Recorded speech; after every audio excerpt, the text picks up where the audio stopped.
Homélie du pape Léon XIV pour la solennité du Sacré-Cœur, le 27 juin 2025. Aujourd'hui, solennité du Sacré-Cœur de Jésus, journée pour la sanctification des prêtres. Nous célébrons avec joie cette Eucharistie à l'occasion du Jubilé des prêtres. Je m'adresse donc tout d'abord à vous, chers frères prêtres, venus près de la tombe de l'apôtre Pierre, pour franchir la porte sainte, afin de replonger dans le cœur du Sauveur vos vêtements baptismaux et sacerdotaux. Pour certains d'entre vous, ce geste s'accomplit en un jour unique de votre vie, celui de l'ordination. Parler du cœur du Christ dans ce contexte, c'est parler de tout le mystère de l'incarnation, de la mort et de la résurrection du Seigneur qui nous a été confié de manière particulière afin que nous le rendions présent dans le monde. C'est pourquoi, à la lumière des lectures que nous avons entendues, réfléchissons ensemble à la manière dont nous pouvons contribuer à cette œuvre de salut. Dans la première lecture, le prophète Ézéchiel nous parle de Dieu comme d'un berger qui passe en revue son troupeau, comptant ses brebis une par une. Il cherche celles qui sont perdues, soigne celles qui sont blessées, soutient celles qui sont faibles et malades. Ézéchiel chapitre 34. Il nous rappelle ainsi, en cette période de grands et terribles conflits, que l'amour du Seigneur auquel nous sommes appelés à nous abandonner et façonner est universel et qu'à ses yeux, et donc aussi aux nôtres, il n'y a pas de place pour les divisions et les haines de quelque nature que ce soit. Dans la deuxième lecture de l'Épître aux Romains au chapitre 5, versets 5 à 11, saint Paul, nous rappelant que Dieu nous a réconciliés, alors que nous n'étions encore capables de rien et pécheurs, nous invite à nous abandonner à l'action transformatrice de son esprit qui habite en nous, dans un chemin quotidien de conversion. Notre espérance repose sur la certitude que le Seigneur ne nous abandonne pas, il nous accompagne toujours.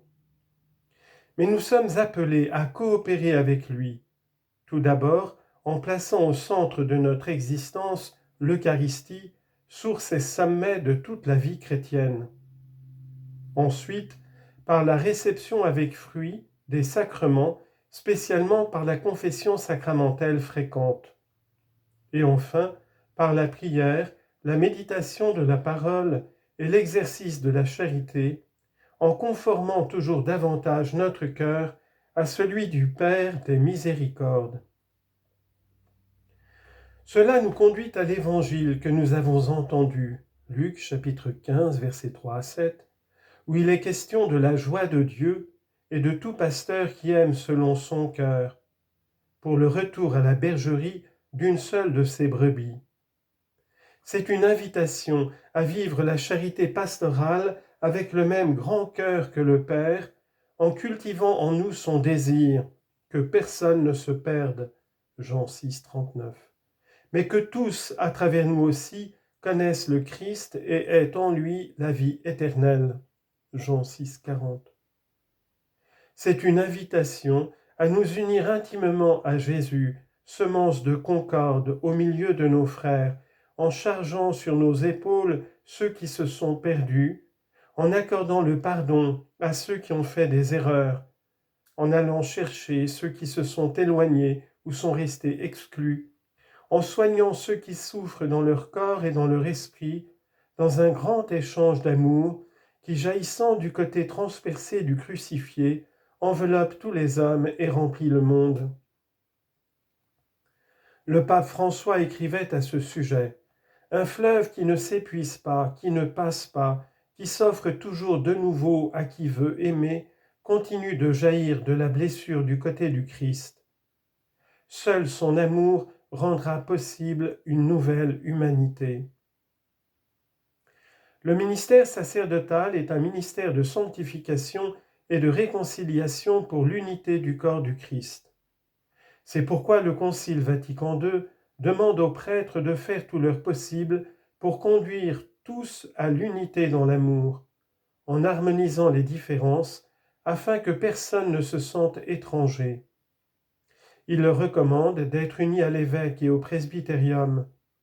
En effet, plus il y aura d'unité entre nous, plus nous saurons conduire les autres vers la bergerie du bon pasteur pour vivre comme des frères dans la maison unique du Père. À ce propos, saint Augustin, dans un sermon prononcé à l'occasion de l'anniversaire de son ordination, parlait d'un fruit joyeux de la communion qui unit les fidèles, les prêtres et les évêques, et qui trouve sa racine dans le sentiment d'être tous rachetés et sauvés par la même grâce et la même miséricorde. C'est dans ce contexte qu'il prononçait cette phrase célèbre « Avec vous je suis chrétien, pour vous je suis évêque ». Lors de la messe solennelle d'ouverture de mon pontificat, j'ai exprimé devant le peuple de Dieu un grand désir, une Église unie, signe d'unité et de communion qui devienne ferment pour un monde réconcilié. Je reviens aujourd'hui pour le partager avec vous tous, réconciliés, unis et transformés par l'amour qui jaillit abondamment du cœur du Christ, marchons ensemble sur ses traces, humbles et déterminés, fermes dans la foi et ouverts à tous dans la charité, portons dans le monde la paix du ressuscité, avec cette liberté qui vient du fait de nous savoir aimés, choisis et envoyés par le Père. Et maintenant, avant de conclure, je m'adresse à vous, très chers ordinants, qui dans quelques instants, par l'imposition des mains de l'évêque et par une effusion renouvelée de l'Esprit Saint, deviendrez prêtres. Je vous dis certaines choses simples, mais que je considère importantes pour votre avenir et pour celui des âmes qui vous seront confiées. Aimez Dieu et vos frères, soyez généreux, fervents dans la célébration des sacrements, dans la prière, surtout dans l'adoration et dans le ministère.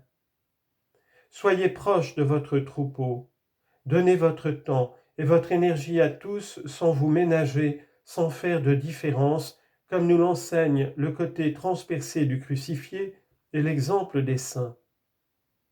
À cet égard, rappelez-vous que l'Église, au cours de son histoire millénaire, a eu, et a encore aujourd'hui, de merveilleuses figures de sainteté sacerdotale.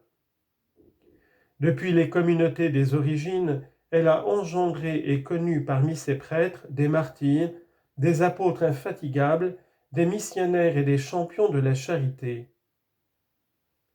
Profitez pleinement de toute cette richesse. Intéressez-vous à leur histoire, étudiez leur vie et leurs œuvres, imitez leurs vertus, laissez-vous enflammer par leur zèle, invoquez souvent et avec insistance leur intercession. Notre monde propose trop souvent des modèles de réussite et de prestige discutables et inconsistants. Ne vous laissez pas séduire. Regardez plutôt l'exemple solide et les fruits de l'apostolat, souvent cachés et humbles, de ceux qui ont servi le Seigneur et leurs frères avec foi et dévouement, et perpétuez leur mémoire par votre fidélité.